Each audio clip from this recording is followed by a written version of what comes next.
Alright guys, what's happening? Gonna give you guys a bit of an update as far as what we did today. Got some things really well set in here as far as kind of the moving around that I've been doing, trying to figure out permanent plans for my fish. First things first, let's check out Mr. Hulk down here in his 75. He's just digging it in here. I'm loving the look of this tank. You guys probably can't tell through the camera, but the lighting and everything on this tank and the skate, it just seems came together very well, and he seems to just be having a good old hulky time in here. But he's in straight up beast mode right now, guys. Straight up beast mode. Check him out. Monster fish. Did a little cosmetic work as far as my drip outputs. This one I've wrapped that back around underneath, and it now connects here instead of back there, and I've now teed off that one because I'm actually using one less, because this tank's not hooked up to the drip. On Monday this tank's getting torn down, just to work it out so that I wouldn't have to plug up any holes, and it would still be functional. So today my main thing was figuring out what fish I wanted to put in the 75 over here, and we have done that. Also got this thing nice and well scaped up. Over in the 135, which is now back to being Umby Village, we put the divider in here, and my main thing was I wanted to separate the gorillas from the Magnum X, strictly because I wanted Megatron to be the dominant fish, and then I wanted whichever dominant male from my Magnum X develops to be the dominant fish in this group as well, and I don't want any clashing between either dominant fish and whatnot. I've got the stud Rio Mag on the side with the Magnum X, as well as a Prospect Rio Mag female. But everything went well. Show you the gorillas in a second. Down in the 75 we moved basically what was in the 75 before, the Beanie and the Freddies over here. And we're getting a little bit of confrontational action between, I think, between a Freddy and the big Beanie Hollywood. I'm not sure as far as what to expect as far as dominant fish is concerned.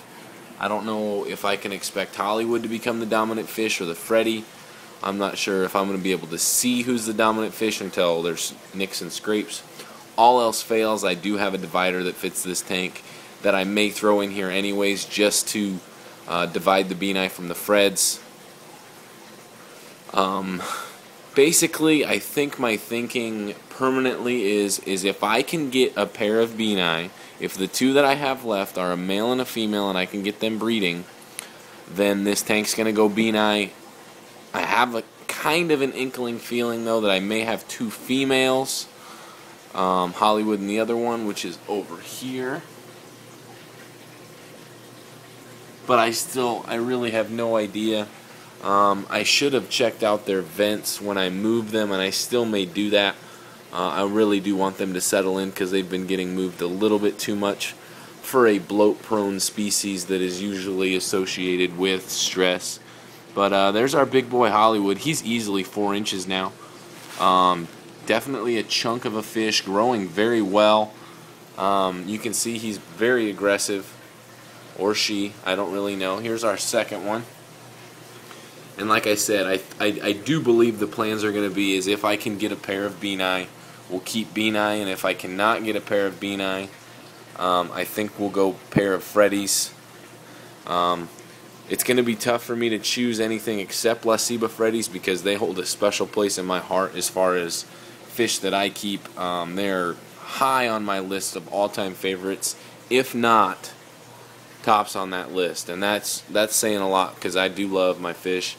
And but if you guys look back and have seen my previous videos and know how beautiful my pair of Freddies were, you know what I'm talking about. to the fact that these things hold a extremely high regard in my heart, and I absolutely adored keeping them before. But Benai are a different beast, and there's not a whole lot of people out there, if any, that I can know of right now that have a fully compatible breeding pair. I know of at least one, and I believe he still has them divided. So, I mean, like I said, the plan is if we can get some Benai pairing action, that's more than likely what we're going to go in this tank. And if not, it's going to be Freddy's. And even if I do get a compatible pair of Benai, once these Freddies start to color up, I may change my mind on that, because just because of how much I respect and adore the La Ciba Freddy species. That's just, you know, they're very high in my regards. I'm trying to simplify some filtration. Mr. Man 316, I've noticed, is a big proponent of using hang-on back filters coupled with sponge filters. I'm going to start doing that in all my tanks. In this tank, I've got the Aqueon 5575 and the Gemco 4. Over here, we have the Gemco 5 with Mr. Hulk and a Penguin 350. Up top here, we have the Aqueon 5575, same model as this right here. And by the way, guys, I'm going to show you how much media we can fit in here. Take off my drip hose for a second. Give me a second here, sorry. Gotta make sure it's not flopping everywhere. I'm going to show you how much ceramic media we can fit inside these Aqueons. This is a 500 gram bag right here that I have actually put in probably an extra 200 grams that fits on this side. And this is all strictly biomedia. I believe this was an AquaClear 70 insert or 110 Biomax or whatever. And then we have, so basically we have 1,000 grams of ceramic plus whatever this is, probably another 200 or 300 grams. So have all that, including our mechanical filtration, which I'm going to mess with and get the best configuration. But these Aqueons, and they flow water, guys. You can see that right there. That spans probably 7 inches or so, and you get a solid flow of water, including this section right here. I'll get this into the light. This is a waterfall, bio waterfall type of deal. Lots of surface area right there. Kind of works as like a wet-dry effect. Also quiets down the function of the filter. So these are hot in extremely high regards as far as my preferences for hang-on backs. I haven't been having the issues I had before with them getting jammed, the impeller. I believe that's mainly from sand. I believe if I kept gravel in my aquariums, I wouldn't have the issue. So the issues I have in the past is basically my fault for using a finer sand granule in my aquariums. As a matter of fact, this one I pulled down when I pulled it off of the 75 down here, because I had those two paired up. There was about a ½ an inch of sand in the bottom of the filter. My thinking of that is because the motor is so close to the output, it's a lot easier for the sand to get sucked up when you've got digging cichlids and whatnot. So the sand actually does get sucked up into the filter. Whereas you have the Penguin where the sand has to go up all the way over through and then through the impeller. And that way the motor is easily, from the Penguin to the Aqueon, I'd say the motor is probably a solid 10 inches closer in the Aqueon, so that more force is allowed to be applied to the sand. But like I said, got that going. DOVII spawn. Let's talk some DOVII spawn. Yesterday you guys got 2 videos. One, them prepping the area, and the second one I actually got of Mama DOVII laying eggs. And I did mention that I was going to figure out something to do with their fry. And last night I came in here and siphoned them out. Luckily they were kind of all hanging out by this rock, so I just siphoned them out really quickly. I have never seen a batch of, I don't know what they were, probably between a 1/4 and a ½ inch of fry, 1/4 and a ½ inch fry, so engorged they were actually tearing apart the newly hatched eggs and just absolutely engorging themselves on them. And it made me extremely uncomfortable. I did not like it. so they had to be removed. This is a very small spawn, which, to be honest, guys, has me absolutely elated. I love dealing with small spawns. I'm not excited for the day that these DOVIIs drop 1,000 eggs, because that's just 1,000 more fish to deal with. I'm guessing we're in the 100 to 200 range, probably closer to 200. But like I said, small manageable spawns, A-okay by me. I like it. But Mom and Dad seem to be doing a great job. Let's see if he'll come over and say hi to us. There he is, doing his fatherly duties. He's just looking fantastic. They did a good job. I see a handful of eggs. I do believe doing the videos yesterday kind of distracted them from their whole spawning ritual, which is fine. I don't mind a few unfertilized eggs. But as long as he's not shooting blanks, we're good. But there's our beautiful male DOVII. Gotta be a foot long now. Over here, haven't been showing these guys as much recently, but we've got our wild-caught umbies. She's looking like she's plumping up for a spawn as well. Their fry are actually a lot smaller than the DOVII fry were. Oh, shit. And there he goes, freaking out on her. Their fry are a lot smaller than the DOVII fry. That's what I get for riling them up. So I'm not too worried about the fry gorging himself on eggs.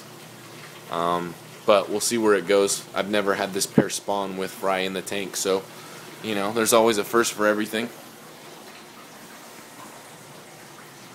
Kind of feel like a jackass for getting them all riled up because then he chased her around the aquarium. I don't have issues between this pair other than what you guys just saw, but I do have to put in a hide for her just in case. They're getting pretty decent size, guys. I mean, she's probably a solid 8 inches. He's probably a solid 9 inches. Have put on more mass than I've seen younger fish put on. Maybe that's because they're wild caught. Maybe it's because they're umbies. I don't know. But they definitely seem to put on more bulk versus length. Like my DOVII right now is just getting to the point where he's starting to bulk up. He was very, he more or less went elongated instead of bulking up, but he's getting there. But that's basically where we're at in the fish room. I've been having some fun the last couple days. Been giving my girlfriend some satisfaction and getting to sell off some of my stuff. I sold the 55, the stand that I had the 75 on today. Just basically trimming some stuff that I don't need. The 29 is going to be up for sale. Possibly the double rack if, whatever. But, just limiting what I have, making it a little easier for me to deal with. I'm getting to the point where I don't believe I'm more than likely not going to be keeping tanks any less than 75 gallons. I talked to J.W. Heiser about this today. There's really no point with the fish we keep to keep anything in less than 75 gallons just due to the size that these fish get to. We'll finish this video hanging out with some Gorillas Blues. Doing good in here. There's our main man Megatron. I definitely want to see him start, taking us, maybe seeing some pairing action and whatnot. But as always, guys, thanks for watching. Stay tuned as we update as we go, because there'll probably be some small changes here and there and whatnot. But this is basically a solid set for a while on how it's going to be, and until we have to make some decisions as far as stocking. But like I said, thanks for watching. Peace out.